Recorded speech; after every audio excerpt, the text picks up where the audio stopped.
UFC Vegas 109 is this Saturday night, and we have 12 fights headlined by Anthony Hernandez taking on Roman Dolidze.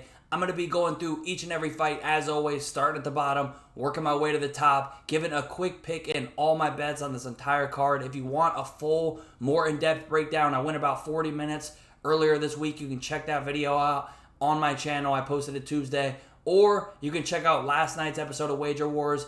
Every week at Thursday, 8 p.m. Eastern, we have a episode. This week it was Liam Picks Fights taking on 138 MMA, two cappers you guys probably are familiar with. They did a bet on every single fight, as always. We're going to see on Saturday who wins. And next week we're going to have two episodes. Not only are we going to have MMA Giga Chat taking on Pick'em MMA, both undefeated, the interim champ versus the unified champ. We're going to see who's going to get that unification of the Wager Wars belts. And we're going to have a special episode, two debutantes that you guys are super familiar with. They're going to be making their Wager Wars debut. So don't miss next week's episodes. And if you're looking for a sports book and you need someone who you can trust, you can get quick payouts, you can get great lines, you're not going to get limited if you win, you got good promotions, check out Bet 105. Check out some of the promos they have going on. And don't forget to use Cody MMA when you sign up. You're going to get some extra cash for doing that. Don't forget to leave a like on the video. Click that subscribe button. Turn your post notifications on. Man, let's get into this first fight. We got Cody Brundage taking on Eryk McConico. Some guys I really trust their opinion on and respect are on the dog here, and I get it. You know, you're getting plus money to fade Cody Brundage, and I know everybody loves to hate on him. I don't think he's the worst fighter ever, but has he given people some reason to not be the biggest fan? Okay, I get it. I do get it. But I do think he is the better fighter here. I think his experience is going to shine, and I think he should be the favorite. I think he gets it done. Would I be shocked if he lost as a favorite here? I think Eryk is better than his debut. I mean, he fought Ruzaboyev on his debut. That is tough.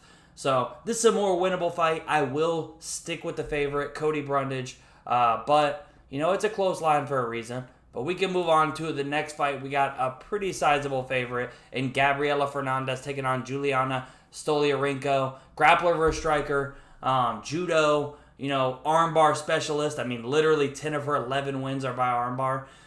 And I mean, 7-1 on the sub in a low-level unranked women's MMA fight. But, you know, so I think if you're taking Stoliarenko, that would probably be the way. Because I don't see her winning decision, man. I think she's going to get beat up on the feet. Her takedowns are not great. She doesn't really have wrestling. She just tries to, like, muscle you down or use some trips and throws. And I think Gabriela should be able to defend that. If she goes to her back, yeah, she's not great there, but I think she should win this fight. I don't hate people taking a shot on Stoliarenko 7-1 sub because, you know, Fernandez does look like a white belt on the mat, but I don't think it's going to matter. I think she's going to pummel Juliana on the feet. So give me Gabriela. I'm going to say by TKO. And we will move on to the next one, man. We got your Medadik taking on Gilbert Erbina. Yeah, I mean, someone's getting knocked out, you know, like someone's getting finished probably under 1.5, but that's pretty juice, so I'll probably pass. I think Liam's on that from the show, so, you know, don't hate that shot. I think someone's getting put down, but honestly, the way about it for me is I just think it's two, you know, big brawlers that are going to go in there and throw. You know, I get it, Medadik should be the favorite. You know, he's just been more durable. Even though we've seen him get hurt, just Erbina, like the question's there if this guy could take a shot, period. I'm going to take a shot on him, man. Plus 350. I know somebody's getting put down. I would not be shocked if it was Medadik, man. This is a lower level fight. I get he should win this fight, but yeah, it's one of the underdogs I think is live, so I'm going to take a shot on Erbina, plus 350. And we will move on to the next one, man. Next up, we got Jocelyn Edwards taking on Priscilla Cachoeira. Like I said earlier in the week, man, if I could get like plus 350 at least, I'd consider it. Plus 400, I'd probably have to do it. Because I think Cachoeira on the feet can really piece up Edwards, who's coming off a finish on the feet. Maybe she gets a little frisky there. If she does, I could see Priscilla putting her down. I could see Priscilla winning the first round with damage and then scraping out one of the next two. But overall, at this number, I do feel like Edwards should be about what she is, or at least like a 3-1 favorite, because I do feel like, you know, she's got better cardio, solid durability, and then the grappling, the wrestling. So I think she gets takedowns here, wins the fight that way. I don't think she's out of it on the feet, but I think if she wants to look like a minus 400 favorite, she needs to do some grappling. And I think she probably should do that. So if she does that, she'll look solid here. Yeah, if I can get like 4-1 or close to it, maybe I take a dog shot. Next up, we got Elijah Smith taking on Toshiyami Kazama. Oh my God, I hate that they're trying to tempt me because, Elijah Smith's sitting at 8-1 now. You got like plus 550s for Kazama. There might even be better. It is kind of tempting, man, because Kazama, it might just be better to take a sub prop or like an inside the distance because this guy does not have a great gas tank. He just, like a 0-100, just goes all out for it. And if he doesn't get it, Elijah's probably going to finish him or at least just dominate the second half of the fight. But, at plus 550 for a guy who's 22 and 1-0 in the UFC, I don't know. It's a little tempting, but I haven't bet it yet for a reason. I think Elijah is well-rounded. He is the bigger, stronger, more athletic guy, and I think he should get the win here. But, still green, still super young, less than 10 fights. It's a little dangerous. Would not be parlaying that. Next up, we got Julius Walker taking on Rafael Caria. I think I'm going to take a dog shot here, man. Honestly, I said that it was tempting, but I really didn't want to because the line's because Caria is just, he's definitely has shown us nothing. But, look at these lines. Like, there's like a plus 550 out there, I'm pretty sure right now. At least like a plus 525, plus 40, or 540. These are big friggin' 205ers, and Julius Walker friggin', he's 0-1 in the UFC, and Alonzo is a tough debut, but like 0-1 in the UFC at the light heavyweight division, and we still only haven't even seen him fight for 5 minutes. Now, yeah, that's his fault, but like, he's a black belt at a solid gym. Maybe he can look better. I think I'll probably have to take like a plus 550. Maybe I get 6-1. I'm gonna be watching. But, I just think that Julius Walker should not be minus 800 over really anybody in this UFC division. So, Julius Walker is the pick, but another dog, I'll probably have to take a shot on it. Look, I've been killing it in dogs. What, like 5 for my last 10? Or like 6 of my last 10? And a lot of those 10 were like plus 300 or better. Some like plus, like a plus 500 in there? Like, I've hit some big dogs over these last couple cards, and this is a lot of big dogs here for a reason. It is for a reason, but a couple of these are gonna, you don't want to be trusting these unranked Apex fighters for a reason at 8-1, man, who have one UFC fight. Anyways, we got CLD taking on Eryk Anders. Look, this isn't one of the underdogs I love. Eryk Anders might be retiring this fight. Maybe it's the next fight. He's almost 40.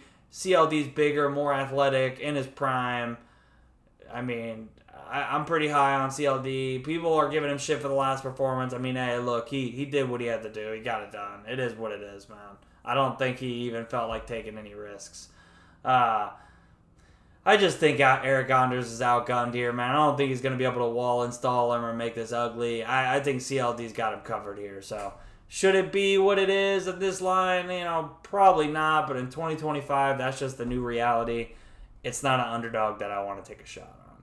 So I'll take CLD. I'll take him by TKO. Even though Eryk Anders has been super durable. So maybe if you take CLD, maybe you do the TKO for plus money. I don't know. Is what it is. I'm gonna just pass. But Miles John Matsumoto. I think Matsumoto is the rightful favorite here as well. I've taken Miles Johns a lot in his career, and I'm higher on him than most. But I haven't been super inspired by the last couple of performances, even the wins. And Matsumoto, I faded him in his last fight. It worked. Made some money there, but it's not like I don't think the guy's good. He's young. He's going to be making improvements. Not that Miles Johns is old, but I don't know. I just feel like Matsumoto's going to be making bigger improvements. I think he could probably get a couple takedowns, and I think he's just going to do more on the feet. So as long as he doesn't get cracked and get hurt, obviously, or get finished, I think he wins this fight. So I'm going to go Matsumoto by decision, and no bet there. We move on. Andre Fili, C-Rod. Oh man, this is one I want to take a shot on Feely. I really do. And I don't think he threw the last fight like it's been getting thrown around there. He is the bigger guy, and C-Rod, he gets these young guys. He gets these guys who are green or, at this division, though, if he does make, he was missing weight at 135, and at 145, like, he's just undersized, and a guy with so much experience who's not easy to take down typically. I could see Philly pulling it off, but that last performance, it's not like I think that he threw the fight. I just think he maybe got tired and just didn't care. So I think C-Rod wins. I'm not going to take a shot on Feely here, even though it is tempting. But I was hoping maybe if the line got crazier, but it doesn't look like it's gonna. It'll just be a pass for me. Moving on, Yasmin Lucindo taking on Angela Hill. Yeah, I bet Angela Hill plus 175. This is just a spot where I've bet Angela Hill in her career, and it's paid off more than it hasn't. You're giving me plus money against a young. I get there's a 17-year age gap. Yeah, I think Lucindo's not that good yet. She's green. She has potential, but, she's got a lot of fights for her age, but, I just haven't seen the skills yet. So I'll take the one where I have seen some skills. Love her or hate them. So give me Angela Hill by decision, and I took the plus money and money line. Steve Eryk, Odie Osborne. I think Eryk should win. I think he should be a favorite, but I just think this line is off. This one was probably the one that stood out to me, just from the beginning, the most. I just, it's 135. I think that could help Osborne. He's big, he's powerful, he's athletic. Eryk, I've faded him in his last 4 fights. I went 3-1 in those. Almost cashed as a big underdog the first time against Chanel. He got hurt. I mean, I won't say almost. Whatever. He did get hurt, though. I just think the line's wide, man. I think Osborne could knock him out. I think Osborne could win a round by hurting him and then scrape out one of the next 2, and then boom. I'll pick Eryk. He should be the favorite, but I'm going to take a shot here. Plus 425 on like 4 or 5 different books right now. I'll wait because I think it could get even more wide, but I will bet that if not.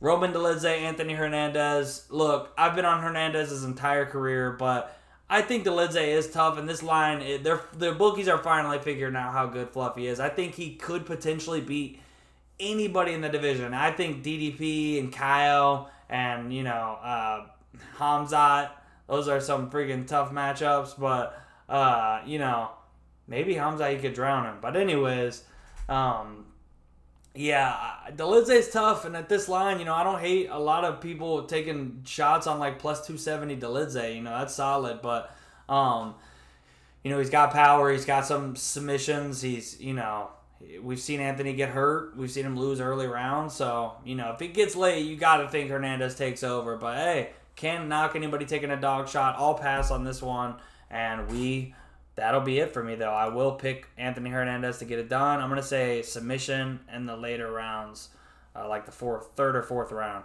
I know that's square. That's why I'm not betting it. I already bet Hill plus 175. I already bet Erbina plus 350. I will be betting Osborne, just sitting on them watching the line. I will probably be betting Caria. I can't believe I'm saying that. Line's just too ridiculous. And I'm watching some of the others that I've mentioned already throughout this video. Man, leave a like on the video. Click subscribe. Turn those post notifications on. I'm going to put Wager Wars here at the end. I'm going to put it here, so it'll be somewhere like over there. Click that, and you can watch it. Yeah, man, make some money. Enjoy the fights. I will catch you guys Sunday for Dana White Contender Series. Don't miss out on that. Last season, I went 9-1. Only had one unprofitable card, and it was less than half a unit that I missed. Until then, peace.